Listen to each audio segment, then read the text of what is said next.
Halo, berbagai informasi menyoal corona yang disampaikan melalui berbagai sumber berita memang lebih banyak berupa hoax yang meresahkan. Oleh karenanya, pemerintah menunjuk Sekretaris Direktorat Jenderal Pencegahan dan Pengendalian Penyakit atau P2P Kementerian Kesehatan, Ahmad Yuryanto sebagai juru bicara penanganan virus corona. Ia dipercaya oleh Presiden Joko Widodo untuk menyampaikan berbagai informasi terkait wabah virus corona COVID-19 yang ada di Indonesia. Penunjukan itu dilakukan setelah sehari sebelumnya Presiden Joko Widodo mengumumkan ada 2 warga negara Indonesia yang positif terinfeksi virus corona. Penunjukan juru bicara khusus ini dilakukan agar informasi yang diberikan kepada masyarakat tidak simpang siur.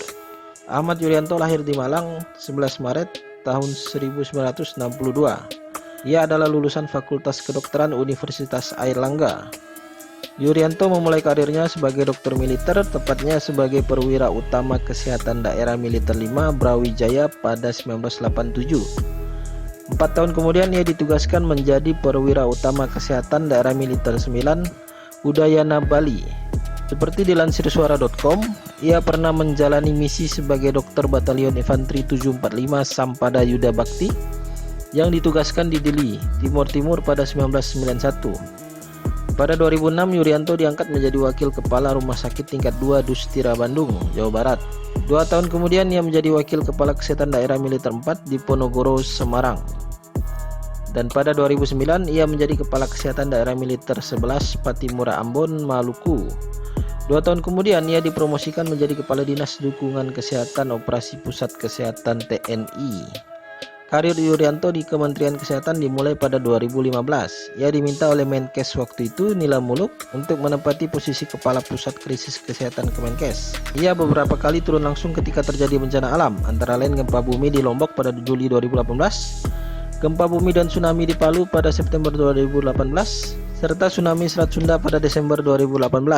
Sejak pertengahan 2019, Yuryanto dipercaya menjadi Sekretaris Ditjen P2P Kementerian Kesehatan, sebelum kemudian sekarang telah resmi menjabat sebagai Direktur Jenderal P2P.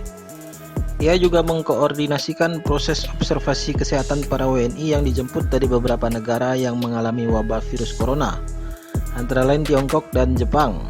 Yuryanto mengungkapkan penanganan virus corona tidak mudah karena saat ini terjadi perubahan perjalanan virus yang membuat penyebarannya lebih cepat. Meski pemeriksaan di banyak negara diperketat, masa inkubasi virus corona pun berubah, tidak lagi 14 hari. Dalam suatu kasus ditemukan seorang suspek corona diperbolehkan pulang setelah observasi 14 hari dan mendapatkan hasil tes negatif COVID-19. Pada hari ke-20 yang bersangkutan diuji lagi dan ternyata malah positif penyakit yang disebabkan COVID-19. Selain itu, banyak kasus infeksi COVID-19 yang tidak terdeteksi karena minimnya gejala yang ditunjukkan penderitanya. Minimnya gejala tersebut diduga menjadi alasan mengapa warga negara Jepang yang menjadi sumber infeksi 2 pasien positif COVID-19 di Jakarta bisa masuk ke Indonesia. Mari berdoa dan berusaha bersama agar virus mematikan ini dapat segera teratasi demi kebaikan kita bersama.